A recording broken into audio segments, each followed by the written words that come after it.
뭐 강연을 한다, 뭐 발표를 한다 그러면 상당히 우리가 개인적으로 되게 좀 두려움이 있죠. 뭔가를 발표해라 그러면 상당히 망설이게 되고 어떻게 해야 될까 상당히 고민이 많이 되고 뭐 이런 경우가 있어요. 그렇기 때문에 그래서 그런 두려움을 떨쳐내기 위해서는 실수를 하더라도 사실 자꾸 몇 번 단에 써봐야 되거든요. 예? 단에 써봐야 되는데 그 좋은 예가 여러분 잘 아시는 한국정보전략연구소 윤능기라는 박사가 계세요. 윤능기 박사. 우리나라 정보전략연구소장, 정보전략 쪽에서는 아주 대가죠. 그분이 지금 윤능기 씨를 지금 강사로 부르려면 한 500만 원 이상 줘야 돼요. 윤능기 씨를 부르려면. 근데 윤능기 씨가 옛날에 효성그룹의 연수부의 대리로 옛날에 근무했거든요. 윤능기 씨가. 그때 당시에 한국인재기원에 근무하면서 우리 그 교육원 원장님이 윤능기 씨를 그때 당시에 시간당 5만 원씩 불러갖고 맨날 강의를 시켰어요. 그 윤능기 씨를. 그러니까 처음에는 강의를 제대로 막 버벅대고 강의를 잘 못하던데 자꾸 단에 자꾸 세우니까 이게 말빨이 늘어나는 거예요. 사람이.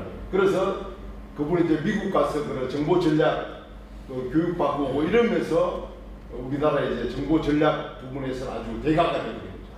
그때 당시에 성남에 있는 에스카이아라는 회사가 옛날에 있었잖아요. 거기에 부장으로 있던 안일량이라고 하는 분이 계셨어요. 안일량 씨라는 분이.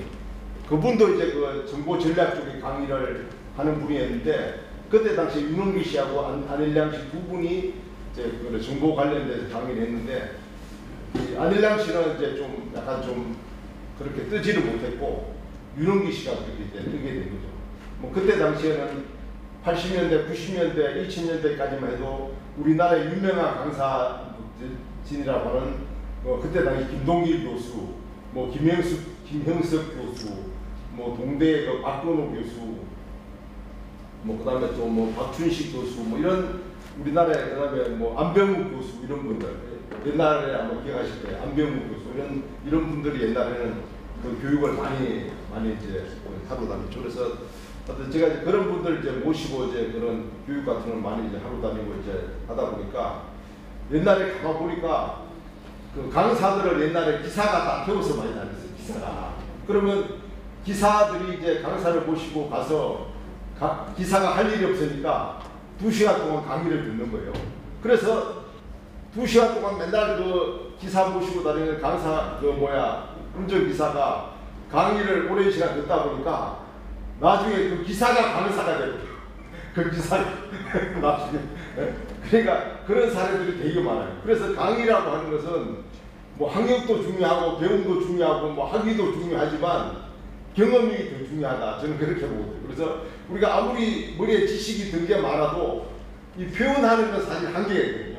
아무리 내 머릿속에 지식이 많이 들어있어도 이걸 남 앞에서 설명하는 것은 이 한계가 있기 때문에 그 표현하는 방법은 자꾸 단에 써보는 방법입니다. 그래서 말하는 기법이라든가 또 앞에서 제스처하는 방법이라든가 뭐 여러 가지 뭐 응대하는 방법이라든가 이런 것을 자꾸 해보면 해볼수록 늘게 되는 거예요. 그래서 우리가 흔히 일반적으로 우리가 같은 이 지역사회 모임을 하더라도 처음에 우리가 뭐 단체 회장을 시켜놓으면 조금 버벅대다가 조금 지나면 상당히 또 잘하게 되잖아요. 그런 것처럼 아무리 뭐 능력 없는 사람이라도 자꾸 뭔가를 하다 보면 이게 좀 잘하게 되는 거예요. 그래서 이런 토론회를 통해서 여러분들이 좀 내가 갖고 있는 생각을 좀 이렇게 발설하는 그런 게 좀 그래서 그런 게 바로 토론이 아닌가 이런 생각이 듭니다. 그래서 우리가 토론하는 것을 우리가 좀 상당히 좀 중요하게 생각을 해야 돼요.